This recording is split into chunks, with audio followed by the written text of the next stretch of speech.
الرحمن الرحیم قال رسول اللہ صلی اللہ علیہ وسلم الدنیا سجن المؤمن و جنت الکافر۔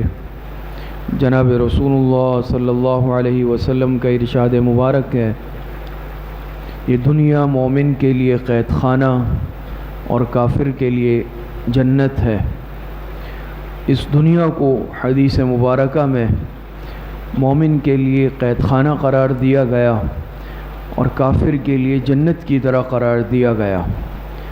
مومن کے لیے دنیا کیوں قید خانہ ہے؟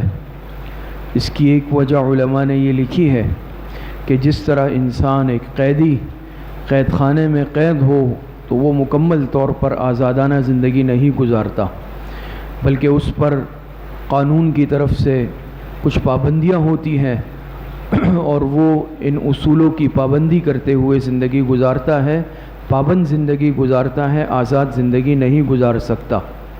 اسی طرح یہ ایمان والا، اس پر بھی اللہ پاک کی طرف سے، شریعت کی طرف سے کچھ پابندیاں ہوتی ہیں، یہ بالکل مادر پدر آزاد زندگی دنیا میں نہیں گزارتا۔ ایک وجہ علماء نے یہ بھی لکھی ہے کہ ایمان والا دنیا کو اپنی اصلی زندگی نہیں سمجھتا۔ جس طرح قید خانے میں قیدی اس کو ایک عارضی زندگی سمجھتا ہے، اس کے ذہن میں یہ نہیں ہوتا کہ میں پوری زندگی قید خانے میں رہوں گا، بلکہ وہ اس کو ایک وقتی قید سمجھتا ہے۔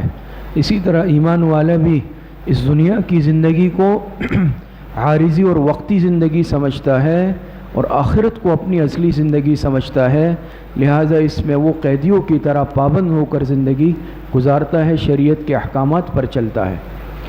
تیسری وجہ علماء نے یہ بھی لکھی ہے کہ جب یہ ایمان والا جنت میں جائے گا، جنت کی نعمتوں کو دیکھے گا، تو اس کو دنیا اس کے مقابلے میں قید خانہ معلوم ہوگی۔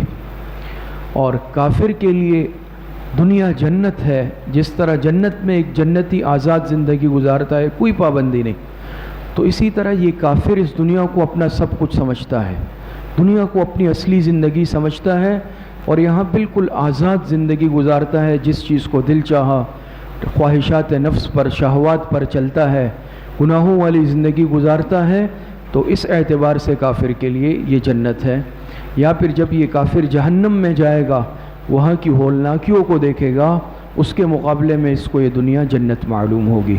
اس حدیث سے ہمیں یہ سبق ملتا ہے کہ بالکل آزاد زندگی ایک ایمان والا نہیں گزارتا، بلکہ شریعت کے پابند ہو کر اور ایمانی احکامات کے پابند ہو کر زندگی گزارتا ہے، اللہ پاک کی اطاعت اور احکامات پر عمل کرتا ہے، حضور علیہ الصلاۃ والسلام کی سنتوں پر چلتا ہے۔ اللہ پاک صحیح عمل کی توفیق عطا فرمائے۔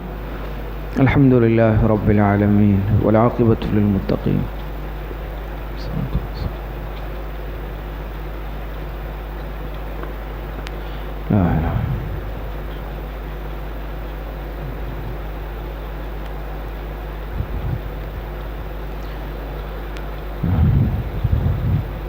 ایک صاحب کا آج انتقال ہوا ہے، دعا فرمائے اللہ پاک ان کی مغفرت فرمائے، پسماندگان کو اللہ پاک صبر جمیل عطا فرمائے، جتنے اموات المؤمنین دنیا سے جا چکے ہیں اللہ پاک سب کی مغفرت فرمائے۔